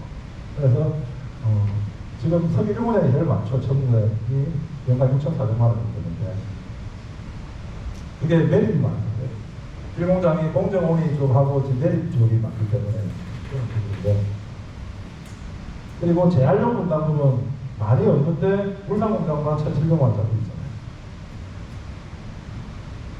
저 부분은 이제 원료가 들어올 때 톤백, 우리가 칩 같은 게 들어오면 톤백에 들어있잖아요. 그리고 나일론 같은 경우는 그 톤백 안에도 알루미늄 호일이 들어있거든요. 알루미늄 호일가루, 톤백가루 이래가지고 그걸 무게를 재가지고 전부 다 재활용 분담금을 줍니다. 그게 인간 1,700만 원. 그래서 요런 제도가 있다. 그렇게 좀 알아주시고, 유해한 물질은 복잡합니다. 전부 다 여러 가지 업이 있는데, 참고로 물산공장의 보관 저장업이라고 되어 있는 거는, 그리고 아까 말씀드린 대로 화학사고 예방 계획서에 전부 다 여기는 대상으로 되겠지만은 요 두 군데는 아직까지 대상이 아니고 장애 위에 있습니다. 이렇게 보시면 되고, 여러 가지 검사가 있는데, 검사에서 여기 보면 이행점검 있고 다른 데는 이행점검이라는 게 없어요. 미공장이 있고 상공장이 있죠. 자, 미공장의 이행점검은 몇 년 전에 미공장에서 과수 누출되고 그래서 사고가 났어요. 화학 누출 사고가. 그러다 보니까 이행점검 대상에 대해서 점검을 받은 거고, 상공장에 6월 4일부터 9월 6일까지 받는 거는 이번에 그 화학사고 예방 계획서 변경을 하면서 확산 범위에 대해서 상당히 많이 충돌을 시켰거든요. 그러니까 화학물질 안전원에서 야 이게 맞나 안 맞나 보자. 이래서 이행점검이 나오는 겁니다. 원래 이행점검은 화학사고 예방 계획서를 내고 그 다음 해부터 이행점검에 대한 것을 자체적으로 해서 서류만 제출할 거예요. 하고 4년 내에 필요시 화학 기관에서 확인하고 먹을 수 있다 이렇게 있거든요. 근데 사고라든지 좀 현장을 확인할 필요가 있어가지고 이상보다 나왔고, 그리고 나머지 공장은 대상이 아니다. 그렇게 보시면 될 것 같아요. 섬유 공장이 2015년도에 우리가 위해를 내고 한번 받았어요. 전국에서 최초로 받았거든요. 그때가 안전보험 공단에서 받았는데 13명이 들어가 일주일 받았어요. 전국 최초로 받았어요. 근데 그거는 안전진단이고, 그거 말고 화물질 안전론에서 나서 받았는데 아주 사소한 것까지 따집니다. 예. 직원들한테 네가 사고가 생겼을 때 어떤 일을 하는 임무가 부여되어 있느냐입니다. 그거 체크를 드리세요. 그때 섬유공장이 어떻게 했냐? 홈팅을 해가지고 저 직원들한테 다 해가지고, 니는 비상 통제팀이다. 주 임무를 뭐다 해가지고 요만하게 해서 다 나와줬거든요. 그래서 그것 다 보여주니까 몇 명만 샘플로 보여주고 점검 받는 사람, 전부 다 숙지가 다 하고 있네 바로. 그래서 그런 식으로 이행 점검을 받을 때는 요거는 팩트가 뭐고 뭐 준비하면 되고 해가지고 준비해가지고 잠깐 넘겨버려야지, 그래서 뭐가 이렇게 저렇게 말로 하면 힘들어요. 그리고 화학물질 관련해서 감지기라든지 감지설비나 감시설비는 이렇게 좀 많이 있고, 참고로 여기에는 공장만 했지만은 태양산업은 본사에도 화학물질 관련해서 수입업하고 판매 허가가 되어 있습니다. 그거는 우리 안전보건실의 송혜영 사원이 대표자 몇 명부터 해가지고 실적 보고 지금 다 하고 있습니다.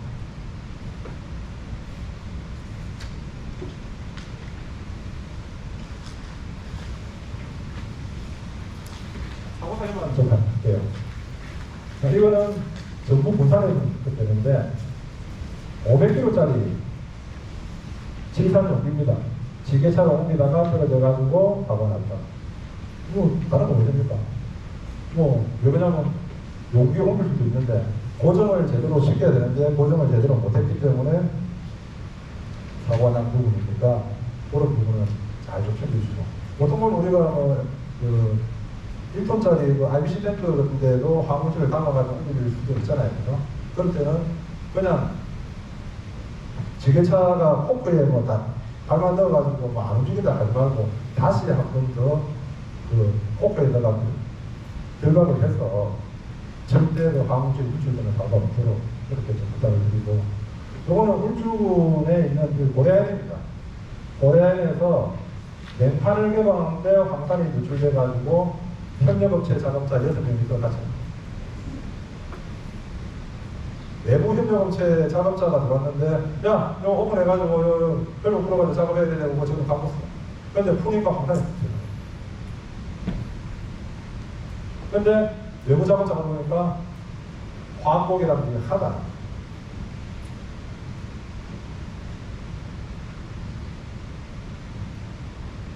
진짜 지경에서 챙겨야 될 부분이, 이런 부분은 지경에서 철두철미하게 감독을 해야 됩니다. 특히나 케미칼인데 왜?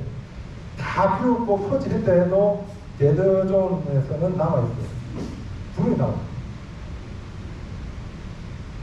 석유 쪽에는 그래가지고 케미칼 다른데 해가 도구식을 다 하잖아요. 석유는 하도 소식도 도구식 안 하고, 석유 쪽에는 화학물질 취급 교육을 받은 사람이 무조건 오픈해라. 그리고 그거 아니면은 외부 공사업체나 산에 협력업체 오픈 안 된 상태에서 오픈해라 하면 하지 마라. 예, 사고 나더라도 그 사람은 위험물질 교육을 받았기 때문에 법적으로 문제가 안 돼. 물론 사고 나면 안 되지만. 돌발이 워낙 많기 때문에 그걸 갖다 어떻게 할 수가 없어가지고 도구식을 안 하고 있지. 그래서 이런 부분 때문에 지금 현재 공사업체나 외부업체 도구식을 노동부에서 좀 강화를 시킨다. 이렇게 보시면 될 것 같고요. 그 다음에는 다른 거 아닙니다. 폐기물인데 구분 안 하고 마음대로 해. 설치했다. 그래서 여기도 이제 했는데 간판 잘 덮어가지고 빗물 안 들어가게 하고 지금 안 보이게 하면 문제가 없을 텐데 엉망으로 해놓으니까 여러분 큰 대기업에서는 사실 이렇게 걸릴 수가 없어요. 근데 아마 이게 원주지방환경청에서 했던 자료를 갖다 넣었는데 조그만 중소기업 가가지고 건수 잡으려고 했다. 그 다음에 이게 그겁니다. 세륜 시설을 설치를 해야 되고 세륜 시설을 운영하면서 세륜 시설도 하나의 해수 배출 시설입니다. 그리고 해수를 처리할 수 있는 방식으로 가야 되는데 그걸 안 했다. 이것도 아마 철거하는 쪽에 가서 건수 잡으려고 했던 부분.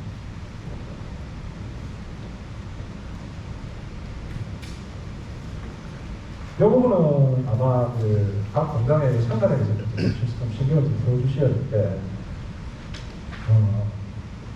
방지 시설이 연결되어 있는데 훼손되어 있는데 방치되어 있잖아요. 자, 예를 들어가지고 여기는 그럽니다. 안은 닥터 쪽인데 닥터가 여기 훼손되어 있는데 이걸 방치했는데 그거 말고 현장에 가면 우리가 대기 오염 물질이 나와가지고 거기에 스크라버든지 백필터라든지 가면서 거기에 팬이 있잖아요. 팬의 진동이 옆에 가지 말라고 해가지고 그 캠퍼스로 해가지고 딱 뭐래더라 무슨 재질로 일단은 거기 중간에 붙어 있잖아요. 그죠? 낙동강청에서 한동안 그걸 많이 잡았어요.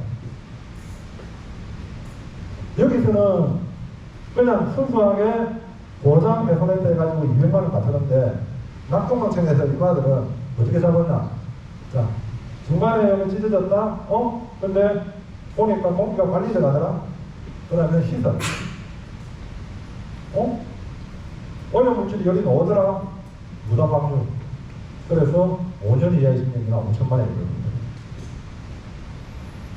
제가 중소기업 소규모 사업장 컨설팅을 가보면 그런 펜버스 있는 부분에서 뭐라는 몸 같은 거 해가지고 구멍이 나고 이런데 그냥 방치시키는 데가 산에 와요. 아니면 사가 방치. 아무것도 아닌데 현장에 만약에 그런 부분이 있으면 즉시 교체를 아무도 아닌데 그런 것 가지고 만약에 독한 공무원 만나면 빼놓고 있다니까 좀 신경을 좀 풀어주시기 바랍니다.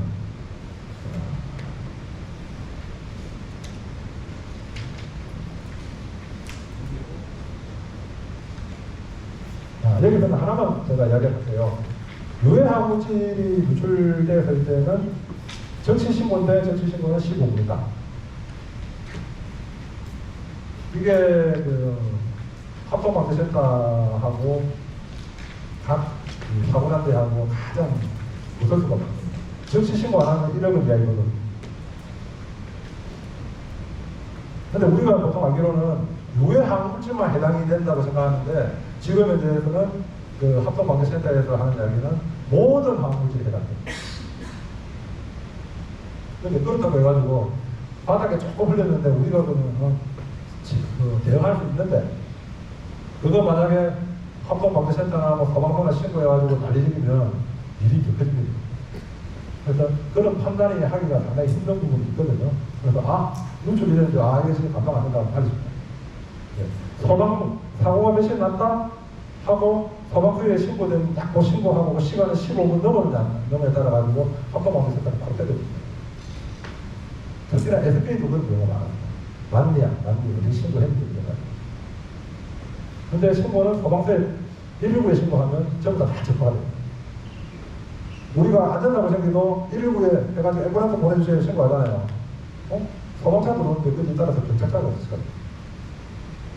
그래서 정치 신고는 15분 이에 신고해야 합니다.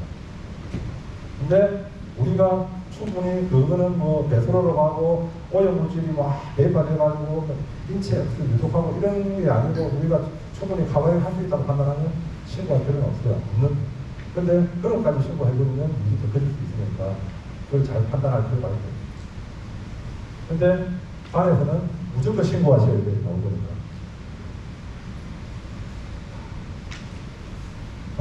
이게 이제 마지막인데